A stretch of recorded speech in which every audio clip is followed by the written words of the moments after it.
Welcome to drill video number 1, where we're going to be piecing together and allowing you to develop the unconscious muscle memory associated with world-class technical fundamentals on the forehand. So you'll see I've positioned this video so it's going to look literally like we're out on the court together. And what I'm going to do in this video is I'm going to assume you're on the court with me. I'm going to assume you've gone through the mindset training, you're feeling fired up, you've gone through the accelerated learning videos, you know the process of transformation, and now I'm going to guide you through as literally as though I was in your own head, walking you through each of the checkpoints, how they're gonna feel, and what to look for. So let's go and dive right in with mastering your unit turn. So what I want you to do is just go ahead and get comfortably loaded in your comfortable athletic height, just like that, where you're gonna be bent on the tip of your toes, on the balls of your feet, just like that, maintaining this lordotic or inward curvature of the lumbar spine, maintaining that posture, feeling amazing. Then what I want you to do is grip your forehand like you typically would, whether you're using Federer's grip of that mild Eastern or using like a Djokovic Nadal semi-Western grip, whatever you're more comfortable with. From there, go ahead and position your racket at about your pelvis level, just like that, and grip it nice and loose just like this. This is how most pros start. Then go ahead and execute your split step. Okay, we got these checkpoints, go ahead and split. Now we're gonna do our unit turn together. So what you're gonna do is you're gonna fluidly rotate your body and finish where your chest should be rotated towards the side fence. So in other words, right now, if I'm looking through your eyes, I should see through the choke of my racket, the side fence.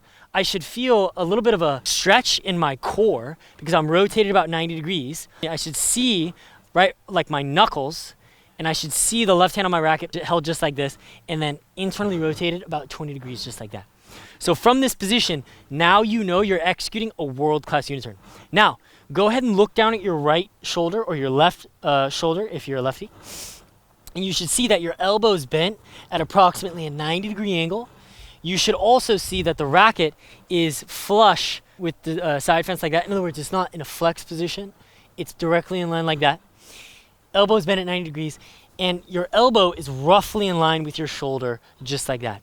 So these are all, it's like, okay, got it. When I'm doing shadows, if I can see these clear visual checkpoints, I know that I'm doing it perfectly. So altogether, it's gonna look like this, where you'll split, you'll get set with that unit turn, and from here, this is gonna be able to allow you to generate that amazing racket head speed every single time. Okay, so that's the step-by-step process for the unit turn. So you can pause this video if you need, cycle through that a few times. Now let's go into the backswing.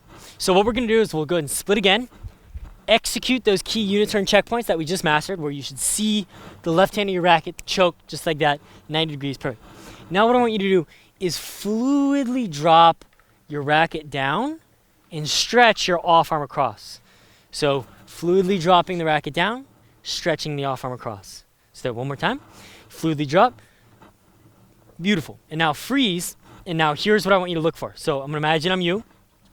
The first thing is I should see that my chest is facing the side fence just like that.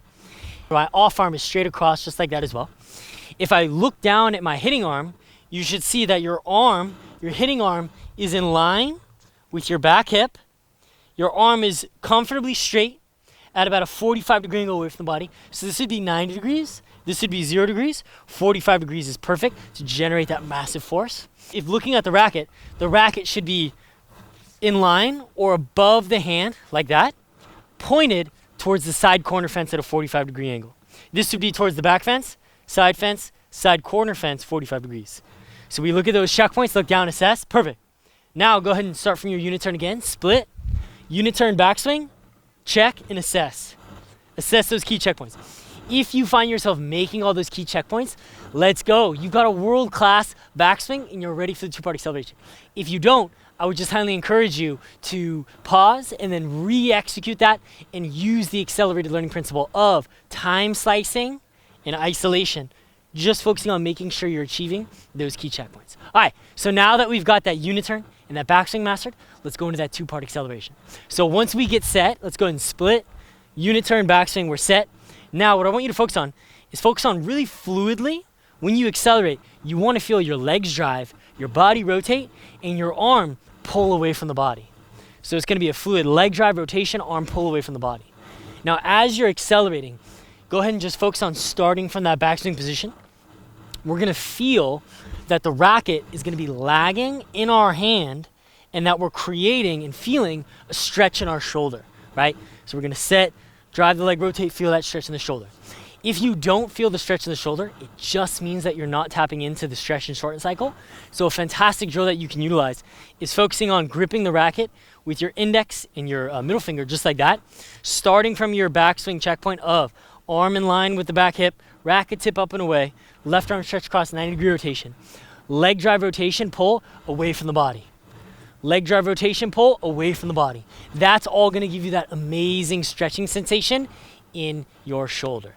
The last piece that we'll focus on is now the contact and the follow through.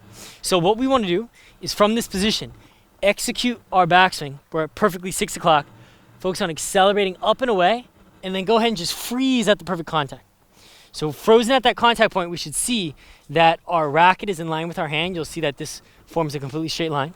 The wrist is gonna be in extended position, palm towards the net, and our arm is gonna be pointed roughly towards that net post. We achieved that perfect checkpoint. Now with the follow through, we're just gonna continuously accelerate our arm forward, straight across the body, internally rotate.